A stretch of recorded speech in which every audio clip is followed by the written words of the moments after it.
Dear students, good morning. मैं doctor Rozy Shah आज आपके साथ नया टॉपिक शुरू करने जा रही हूँ। बीए पार्ट फर्स्ट के फर्स्ट पेपर के अंतर्गत समाजशास्त्र की प्रकृति, नेचर। सामाजिक विचारकों में एक लंबे समय से इस प्रश्न को लेकर विवाद होता रहा है कि समाजशास्त्र की प्रकृति वैज्ञानिक है अथवा नहीं। हमें ये अवश्य ही स्वीकार करना होगा कि मनुष्य ने जिन पद्धतियों की सहायता से जीव शास्त्र, भौतिक शास्त्र व रसायन शास्त्र जैसे विज्ञानों को विकसित किया, वे पद्धतियाँ समाजशास्त्रीय अध्ययन में प्रयुक्त नहीं की जा सकी हैं। लेकिन क्या इसी आधार पर समाजशास्त्र के दृष्टिकोण को विज्ञान की सीमा से बाहर रखा जा सकता है? सच तो ये है कि विज्ञान किसी विशेष विषय से संबंधित नहीं है, बल्कि कोई भी पद्धति जो क्रमबद्ध और व्यवस्थित है वैज्ञानिक पद्धति है, और इसके द्वारा एकत्रित ज्ञान को हम विज्ञान कहते हैं। बोटोमोर के अनुसार प्राकृतिक विज्ञान और समाजशास्त्र में केवल इतना ही अंतर है कि प्राकृतिक विज्ञान किसी तथ्य के कारण संबंधी व्याख्या करते हैं, जबकि समाजशास्त्र का उद्देश्य अर्थ का विवेचन करना तथा उसे समझना है। समाजशास्त्र में जिन सामाजिक संबंधों का अध्ययन किया जाता है वे निश्चय ही अपनी प्रकृति से परिवर्तनशील होते हैं, लेकिन यदि हम एक वैज्ञानिक पद्धति के द्वारा पक्षपात रहित होकर इन संबंधों का यानी सामाजिक संबंधों का वास्तविक रूप से अध्ययन कर सकें तो समाजशास्त्र की प्रकृति को वैज्ञानिक मानना ही उचित होगा। इस विवादग्रस्त समस्या को सुलझाने और समाजशास्त्र को विज्ञान कहने के लिए सबसे पहले ये जान लेना ज़रूरी है कि विज्ञान क्या है। अब मैं आपको विज्ञान क्या है के संबंध में बताने जा रही हूँ। विज्ञान शब्द की व्याख्या बहुत मनमाने रूप से होती रही है। वास्तविकता ये है कि जिस प्रकार कला का अर्थ केवल चित्र बनाने की निपुणता से नहीं होता, बल्कि विषय को कलात्मक रूप से प्रस्तुत करने से होता है, उसी प्रकार विज्ञान का तात्पर्य केवल रसायन शास्त्र, भौतिक शास्त्र और जीव शास्त्र से ही ना होकर ज्ञान के किसी भी ऐसे संग्रह से है जो व्यवस्थित है और क्रमबद्ध है। कोई भी विषय वैज्ञानिक हो सकता है यदि उससे संबंधित तथ्यों को वैज्ञानिक पद्धति द्वारा एकत्रित किया जाए और इसी के आधार पर सिद्धांतों का निर्माण किया जाए। कार्ल मार्क्स ने विज्ञान का संबंध इसीलिए किसी अध्ययन वस्तु से न मानकर वैज्ञानिक पद्धति से माना है। संक्षेप में, विज्ञान में तथ्यों के संग्रह और व्यवस्थित पद्धति के द्वारा तथ्यों की विवेचना का बहुत अधिक महत्व है। अब कार्ल क्या कहते हैं उस बारे में हम जानेंगे। कार्ल पियर्सन लिखते हैं कि सभी विज्ञानों की एकता उसकी पद्धति में है, ना कि उसकी विषय वस्तु में है। लगभग सभी विद्वानों ने वैज्ञानिक पद्धति को इसकी 5 मुख्य विशेषताओं के आधार पर समझाने का प्रयत्न किया है, और ये जो मुख्य 5 विशेषताएं हैं वह इस प्रकार हैं। जो विज्ञान के संबंध में है, विज्ञान विचारों की वास्तविक परीक्षा करने का प्रयत्न करता है। वैज्ञानिक पद्धति तथ्यों के पक्षपात रहित अवलोकन पर बल देती है। वैज्ञानिक पद्धति का प्रमुख कार्य प्राप्त तथ्यों के आधार पर सामान्य निष्कर्षों अथवा नियमों का प्रतिपादन करना है। वैज्ञानिक पद्धति उन तरीकों और प्रयोगों को विकसित करती है जिससे विचारों की वास्तविक परीक्षा हो सके। वैज्ञानिक पद्धति इस समस्या का ध्यान रखती है कि कोई स्थिति कैसे हुई, क्या होना चाहिए का इससे कोई संबंध नहीं होता है। इन विशेषताओं से, जो मैंने आपको अभी बताई, से स्पष्ट है कि विज्ञान का अर्थ ज्ञान की उस क्रमबद्ध और व्यवस्थित स्थिति से है जो वैज्ञानिक पद्धति पर आधारित हो तथा सामान्य निष्कर्ष देने की क्षमता रखती हो। इस आधार पर विज्ञान के कुछ सामान्य लक्षणों की विवेचना की जा सकती है। इन्हीं को विज्ञान की कसौटी के रूप में स्वीकार किया जाता है। अब इन लक्षणों या विशेषताओं के बारे में मैं आपको बताने जा रही हूँ। सबसे पहले मैं आपको बताऊंगी अवलोकन। अवलोकन का अर्थ अनुसंधानकर्ता द्वारा यानी शोधकर्ता द्वारा स्वयं घटना अथवा विषय का निरीक्षण करना है। पीवी यंग के अनुसार नेत्रों द्वारा एक उद्देश्यपूर्ण अध्ययन के नाम से इसे संबोधित किया गया है। विषय को वैज्ञानिकता प्रदान करने के लिए प्रत्यक्ष अथवा अप्रत्यक्ष रूप से अवलोकन करना बहुत उपयोगी होता है। अवलोकन स्वतंत्र भी हो सकता है और नियंत्रित भी हो सकता है। स्वतंत्र अवलोकन का मतलब है कि अध्ययनकर्ता को किसी भी रूप में तथ्यों का संग्रह करने की स्वतंत्रता दी जाए, जबकि नियंत्रित अवलोकन वह होता है जिसमें कुछ पूर्व निर्धारित प्रश्नों के द्वारा ही तथ्य एकत्रित किए जाएं। सत्यापन तथा वर्गीकरण के बारे में बताने जा रही हूँ। अवलोकन द्वारा जो तथ्य एकत्रित किए जाते हैं उनकी सत्यता की परीक्षा को ही हम सत्यापन कहते हैं। कोई तथ्य प्रामाणिक है या नहीं ये जानने के लिए हम पहली स्थिति से मिलती जुलती किसी दूसरी स्थिति का भी अध्ययन करते हैं।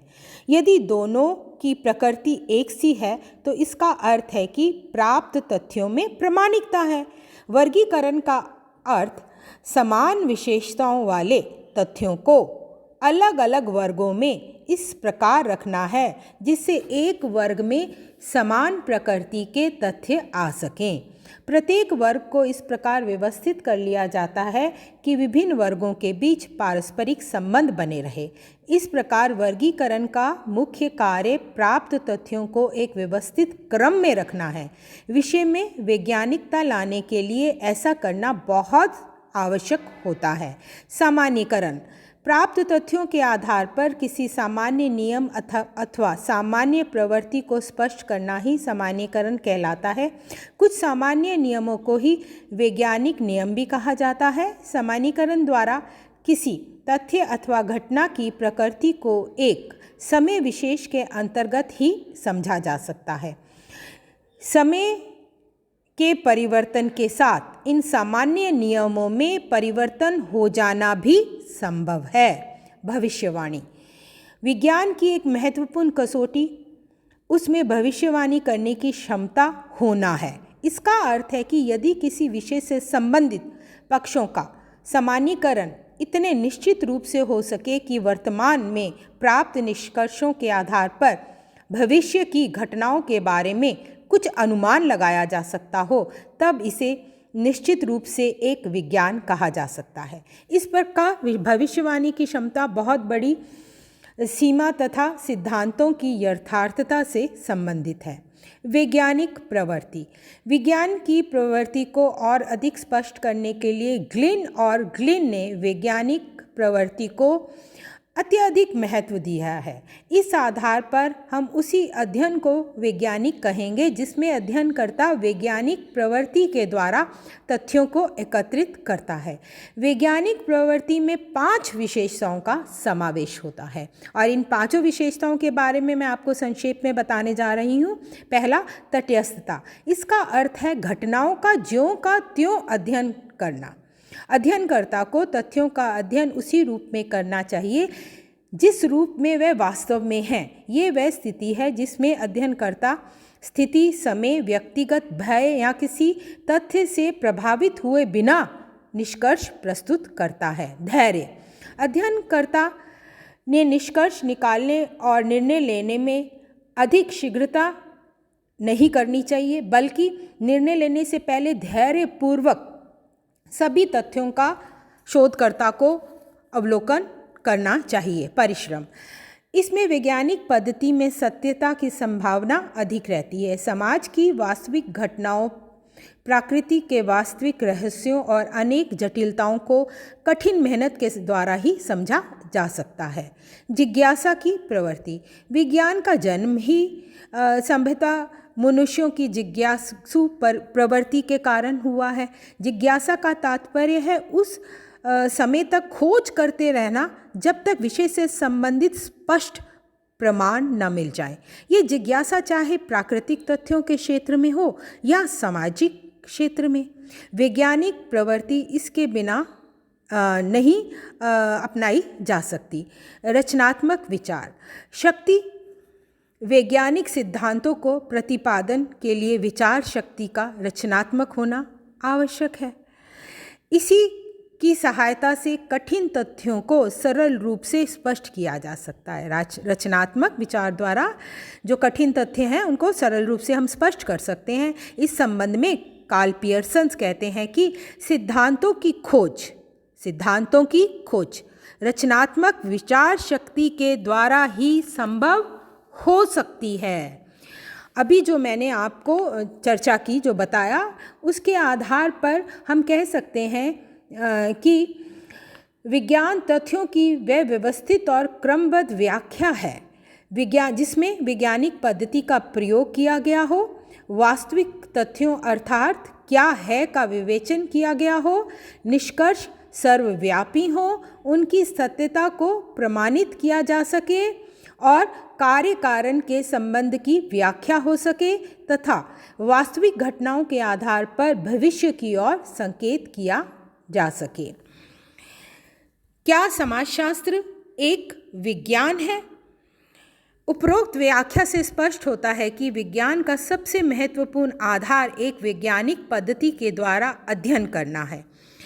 व्यवस्थित और क्रमबद्ध रूप से जहाँ कहीं भी तथ्यों का अध्ययन करके पक्षपात रहित निष्कर्ष प्रस्तुत किए जाएंगे, वहीं विज्ञान का निर्माण हो सकता है। फिर ये तथ्य चाहे प्राकृतिक क्षेत्र से संबंधित हो अथवा सामाजिक क्षेत्र से संबंधित हो। समाजशास्त्र को विज्ञान के रूप में स्पष्ट करने के लिए हम इन्हीं कसौटियों से अपने कथन की पुष्टि करेंगे। अब हम जो ये पुष्टि करने जा रहे हैं, उन कथनों को मैं एक एक करके आपको स्पष्ट करके बताऊंगी कि समाजशास्त्र विज्ञान है। समाजशास्त्री ज्ञान वैज्ञानिक पद्धति पर आधारित है। भौतिक विज्ञानों की तरह समाजशास्त्र में भी तथ्यों का अध्ययन वैज्ञानिक पद्धतियों द्वारा किया जाता है। समाज में कुछ तथ्य मूर्त होते हैं तथा कुछ तथ्य अमूर्त होते हैं। दोनों प्रकार के तथ्यों का अध्ययन करने के लिए वैज्ञानिक पद्धतियों का उपयोग किया जाता है। इसमें तुलनात्मक पद्धति तथा प्रकार्यात्मक पद्धति विशेष रूप से महत्वपूर्ण है। इसके अतिरिक्त भिन्न भिन्न प्रकार के तथ्यों को एकत्रित करने के लिए सांख्यिकी पद्धति, समाजमिति, व्यक्तिक जीवन अध्ययन पद्धति, सामाजिक सर्वेक्षण पद्धति, ऐतिहासिक पद्धति आदि का भी उपयोग किया जाता है और इन पद्धतियों की सहायता से सर्वप्रथम उपयोगी तथ्य एकत्र किए जाते हैं और उसके बाद तथ्यों का वर्गीकरण किया जाता है और उनकी प्रामाणिकता को स्पष्ट करके निष्कर्ष निकाल के उन्हें सिद्धांत के रूप में प्रस्तुत किया जाता है। इस विधि से सभी मूर्त और अमूर्त सामाजिक तथ्यों का अध्ययन करना संभव हो जाता है। इस प्रकार घटनाओं का व्यवस्थित रूप से अध्ययन करने के कारण समाजशास्त्र को एक विज्ञान कहा जाना चाहिए।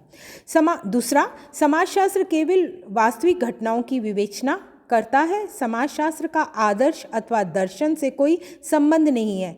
ये केवल क्या है अथवा परिस्थितियों का ही वर्णन करता है जो यथार्थ हैं। क्या होना चाहिए से इसका कोई संबंध नहीं है।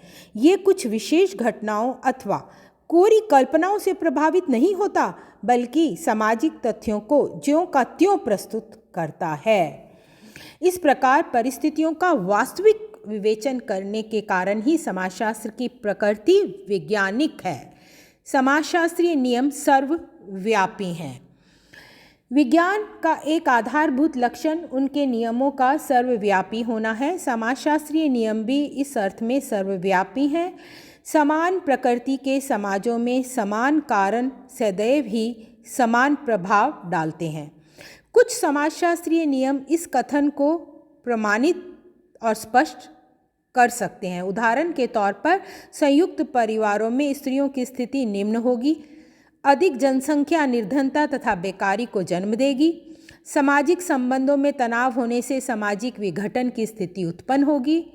ये मैंने आपको उदाहरण बताए हैं कि समाजशास्त्रीय नियम सर्वव्यापी हैं उसके समर्थन में।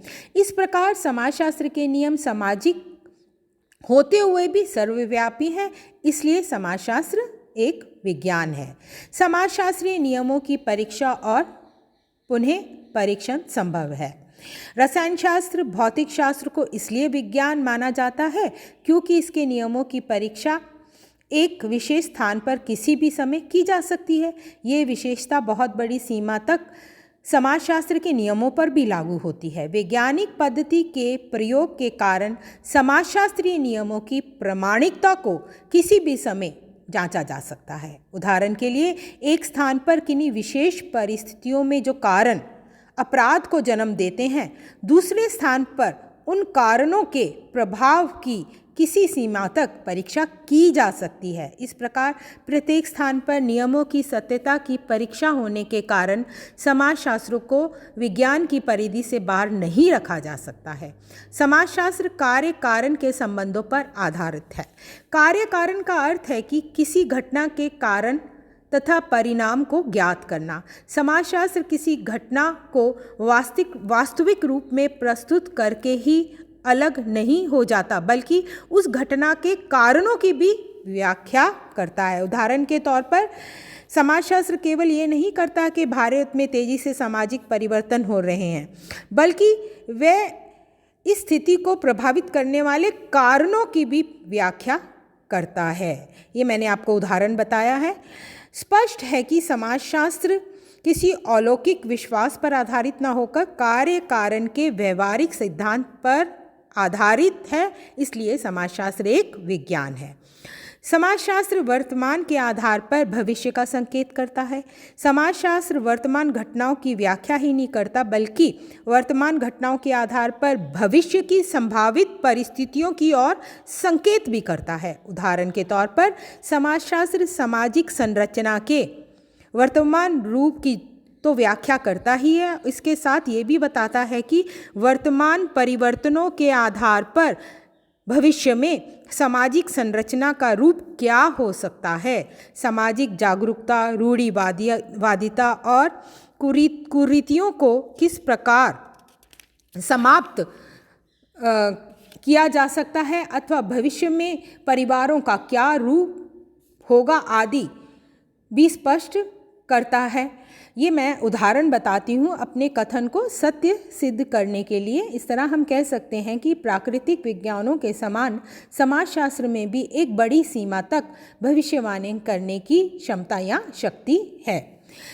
समाजशास्त्र की वैज्ञानिक प्रकृति का विरोध या आपत्तियाँ। अब मैं वो आपत्तियाँ या विरोध बताने जा रही हूँ जो ये बताने की कोशिश करते हैं कि समाजशास्त्र इन आपत्तियों के कारण विज्ञान नहीं है। मैं आपको ये आपत्तियाँ भी बताऊंगी और उन आपत्तियों पर जो उसका मूल्यांकन है उसे भी समझाने का प्रयास करूंगी। सामाजिक घटनाओं की जटिलता। सामाजिक घटनाएं इतनी जटिल हैं कि उनका वैज्ञानिक रूप से अध्ययन नहीं किया जा सकता, ये एक आपत्ति लगाई जाती है। जटिलता का कारण ये है कि सामाजिक घटनाओं अथवा तथ्यों में हमेशा परिवर्तन होते रहते हैं। प्रत्येक व्यक्ति की रुचि, स्वभाव, योग्यता, कार्य, सामाजिक स्थिति तथा भूमिका दूसरे लोगों से भिन्न होने के कारण सामाजिक संबंधों की प्रकृति में भी बहुत विभिन्नता पाई जाती है। इसके अतिरिक्त विभिन्न व्यक्तियों के विश्वास तथा उनका पर्यावरण भी एक दूसरे से भिन्न होता है। इसका परिणाम ये होता है कि सामाजिक अध्ययनकर्ता किसी विषय का अध्ययन करते समय अपनी भावनाओं और विश्वासों के अनुसार ही निर्णय कर बैठता है और इस प्रकार का निर्णय पक्षपातपूर्ण हो सकता है। उदाहरण के लिए डॉक्टर बुखार देखने के लिए अपनी राय का भी जैसे डॉक्टर को बुखार देखने के लिए अपनी राय का कुछ भी महत्व नहीं होता, थर्मामीटर स्वयं ही बुखार माप लेता है। इसके विपरीत सामाजिक क्षेत्र में अध्ययनकर्ता की तनिक सी असावधानी से जो निष्कर्ष है वो पक्षपातपूर्ण बन जाता है। इस प्रकार सामाजिक तथ्यों की जटिलता, परिवर्तनशीलता और साथ ही अनुसंधानकर्ता में वैज्ञानिक प्रवृत्ति का अभाव होने से सामाजिक अध्ययनों को वैज्ञानिक नहीं कहा जा सकता, ये एक आपत्ति लगाई गई है। इसके उत्तर में मैं आपको बताने जा रही हूँ कि सामाजिक तथ्यों में पाए जाने वाली जटिलता का अर्थ ये नहीं है कि इनका वैज्ञानिक अध्ययन किया नहीं जा सकता। कोई वस्तु सरल होगी या जटिल, ये हमारे ज्ञान पर निर्भर है। ज्ञान की कमी होने पर साधारणतः वस्तु भी जटिल प्रतीत होती है और वास्तविक तथ्य जटिल प्रतीत होंगे, जबकि एक समाजशास्त्री के लिए छोटी सी मशीन भी बहुत जटिल लगेगी। लुंडबर्ग का कथन है कि एक छोटे से बच्चे को परिवार में बोले जाने वाली भाषा बहुत जटिल मालूम होती है। इसका कारण बचपन में वह इस भाषा को ठीक से नहीं बोल पाता, लेकिन इस जटिलता के कारण ये नहीं कहा जा सकता कि वह बच्चा किसी मानव का बच्चा नहीं है। इस प्रकार समाजशास्त्र एक नवीन विज्ञान होने के कारण यदि कुछ जटिल है तो इस आधार पर इसको हम अवैज्ञानिक नहीं कह सकते हैं। सामाजिक घटनाओं की माप में कठिनाई। कुछ विद्वानों का विचार है कि प्राकृतिक विज्ञान इसलिए पूर्ण है क्योंकि इसके अंतर्गत अध्ययन किए जाने वाले पदार्थों का माप संभव है। इसके विपरीत सामाजिक घटनाओं को नापा तोला नहीं जा सकता, अधिक से अधिक उनकी सामान्य प्रवृत्ति ही बताई जा सकती है। सामाजिक घटनाओं के अमूर्त होने के कारण निश्चित निष्कर्ष नहीं निकाले जा सकते, बल्कि अधिकतर निष्कर्ष अनुमान तथा अवलोकन पर आधारित होते हैं। इस आधार पर समाजशास्त्र की प्रकृति वैज्ञानिक नहीं कही जा सकती, ये भी एक आपत्ति लगाई गई है। इसके उत्तर में मैं आपको बताने जा रही हूँ। ये आरोप सही नहीं है। विज्ञान के लिए माप का होना हमेशा अनिवार्य नहीं होता। लुंडबर्ग कहते हैं कि आदिम जातियों में आज भी हजारों वर्ष पहले चिकित्सा की ऐसी कोई प्रविधियां नहीं थी जिसमें बीमारी अथवा बुखार की निश्चित माप की जा सके, लेकिन अवलोकन और अनुमान के आधार पर उस समय भी चिकित्सा विज्ञान का अस्तित्व था। इसके अतिरिक्त माप को ही यदि विज्ञान का आधार हम मान लेते हैं तो कपड़ा बनाने वाला दर्जी वैज्ञानिक क्यों नहीं कहलाता। इससे स्पष्ट होता है कि मापने की क्षमता विज्ञान का आवश्यक तत्व न होकर केवल एक सहायक तत्व है। इसके अतिरिक्त वर्तमान युग में समाजशास्त्रीय ज्ञान में वृद्धि होने के साथ सामाजिक घटनाओं की माप करना भी संभव होता जा रहा है। फिर समाजशास्त्र को वैज्ञानिक श्रेणी में से किस प्रकार वंचित किया जा सकता है। इसलिए समाजशास्त्र एक विज्ञान है। वस्तु, और ये जो आपत्ति लगाई गई है वो सही नहीं है। वस्तुनिष्ठता का अभाव। अब मैं तीसरी आपत्ति के बारे में आपको बताने जा रही हूँ। समाजशास्त्र को विज्ञान मानने के विरुद्ध ये एक आरोप है कि इसमें वस्तुनिष्ठता का अभाव है। वस्तुनिष्ठता का अर्थ होता है पक्षपात रहित होकर अध्ययन करना। साधारणतः कोई व्यक्ति सामाजिक जीवन का जब अध्ययन करता है वह स्वयं भी उसी का क्योंकि सदस्य होता है, जिसके फलस्वरूप वह अपनी पसंद, जाति, धर्म, प्रथाओं, परंपराओं, विश्वासों, रुचियों से संबंधित तथ्यों का अध्ययन पक्षपात रहित होकर नहीं कर पाता। ये आरोप लगाया गया है। रासायनिक अध्ययन करने के लिए एक व्यक्ति को जैसे ऑक्सीजन, हाइड्रोजन या दूसरे पदार्थों से कोई भी प्रेम नहीं होता, लेकिन सामाजिक अध्ययन करने वाले व्यक्ति को अपनी निजी विचारों, विश्वासों, भावनाओं आदि से प्रेम होता है और उसके प्रभाव से वह बच नहीं सकता है, और इसके फलस्वरूप जो सामाजिक अध्ययन किए जाते हैं उनमें वस्तुनिष्ठता का अभाव होता है। ये एक आपत्ति है। इसके उत्तर में मैं आपको बता रही हूँ कि समाजशास्त्र के अध्ययन में होने वाली वर्तमान प्रगति के आधार पर इस आरोप को अधिक सही नहीं माना जा सकता है। इसका कारण ये है कि अनेक पद्धतियों की सहायता से समाजशास्त्रीय अध्ययन में पक्षपात को दूर रखना काफ़ी सीमा तक संभव हो गया है। इसके अतिरिक्त सामाजिक अनुसंधानकर्ता जिस विधि से सैंपलिंग, निर्देशन और साक्षात्कार की प्रक्रिया को काम में लेता है, उससे व्यक्तिगत पक्षपात की संभावना अपने आप ही बहुत कम हो जाती है। इस प्रकार समाजशास्त्रीय अध्ययन को भी पूर्णतः वस्तुनिष्ठ बनाया जा सकता है। समाजशास्त्र में प्रयोगशाला का अभाव। समाजशास्त्र की वैज्ञानिक प्रकृति के विरुद्ध सबसे प्रमुख आरोप ये है कि इसमें प्रयोगशाला का अभाव है और प्राप्त तथ्यों को किसी प्रकार भी प्रामाणिक नहीं माना जा सकता है। इस संबंध में गार्नर कहते हैं कि अपनी जिज्ञासा का समाधान करने के लिए हम समाज के किसी भाग को हाथ में लेकर और उसे विभिन्न कोणों से देखकर उस प्रकार का निष्कर्ष नहीं दे सकते हैं जिस प्रकार अन्य विज्ञानों में दिया जा सकता है। सामाजिक घटनाओं का अध्ययन करने के लिए ना तो भीड़ एकत्रित की जा सकती है और ना व्यक्ति पर समाज का प्रभाव देखने के लिए किसी बच्चे की 10 वर्ष तक कमरे में बंद रख कर के उसे देखा जा सकता है। समाजशास्त्रीय निष्कर्ष अधिकतर अनुमान पर ही आधारित होते हैं, इसलिए समाजशास्त्रीय अध्ययनों की प्रकृति या समाजशास्त्र वैज्ञानिक नहीं हो सकता है। ये एक आरोप लगाया गया है, ये एक आपत्ति लगाई गई है। इसके उत्तर में मैं आपको बता रही हूँ कि भौतिक विज्ञानों के समान समाजशास्त्र की कोई निश्चित बंद प्रयोगशाला नहीं है, ये सही है, लेकिन समाजशास्त्र के नियमों की प्रकृति इस प्रकार की है कि उन्हें बंद प्रयोगशाला के अंदर समझा भी नहीं जा सकता। समाजशास्त्र की प्रयोगशाला तो संपूर्ण समाज है, इसके अतिरिक्त विज्ञान के लिए प्रयोगशाला का होना कोई अनिवार्य नहीं है। समाजशास्त्रीय नियमों का प्रतिपादन बंद प्रयोगशाला में किया नहीं जा सकता, तो वैज्ञानिक श्रेणी से इस आधार पर समाजशास्त्र को कैसे वंचित किया जा सकता है। अब मैं अंतिम आपत्ति बताने जा रही हूँ। समाजशास्त्र भविष्यवाणी करने के अयोग्य है। समाजशास्त्र को वैज्ञानिक प्रकृति जो समाजशास्त्र की वैज्ञानिक प्रकृति है उस पर एक आपत्ति या आरोप ये है कि समाजशास्त्र नियमों में भविष्यवाणी करने की क्षमता नहीं होती है। क्योंकि सामाजिक घटनाएं इतनी तेज़ी से परिवर्तित होती हैं कि जिस समाज में जो विशेषताएं आज विद्यमान हैं वे कल ही दूसरा रूप ले सकती हैं। ऐसी दशा में समाजशास्त्रीय नियम किसी भी प्रकार निश्चित भविष्यवाणी करने में असमर्थ हैं। इस प्रकार भविष्यवाणी करने की क्षमता ना होने के कारण समाजशास्त्र की प्रकृति को वैज्ञानिक नहीं कहा जा सकता। इसके उत्तर में कि समाजशास्त्र विज्ञान है, मैं बताने जा रही हूँ कि सामाजिक नियम परिवर्तनशील हैं, लेकिन ये भी कैसे कहा जा सकता है कि प्राकृतिक विज्ञानों के नियम में कोई परिवर्तन नहीं होता। लुंडबर्ग ने एक उदाहरण द्वारा इस आरोप का खंडन किया।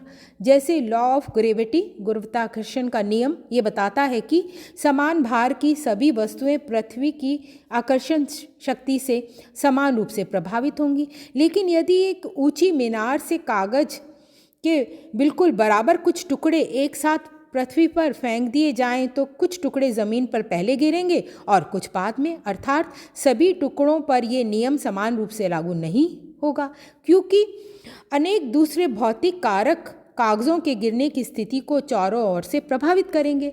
इसी प्रकार ऋतु विज्ञान, मौसम विज्ञान जो विभाग है, विज्ञान है कि विशेषज्ञों द्वारा मौसम के बारे में की गई भविष्यवाणियाँ कठिनता से ही सत्य सिद्ध होती हैं। भूगर्भ शास्त्री पहले से ही ये नहीं बता सकते हैं कि आगामी गर्मियों में रेल की कौन सी पटरी टूटेगी अथवा किस दीवार में दरार पड़ेगी। तो वास्तविकता ये है कि सभी विज्ञानों के नियम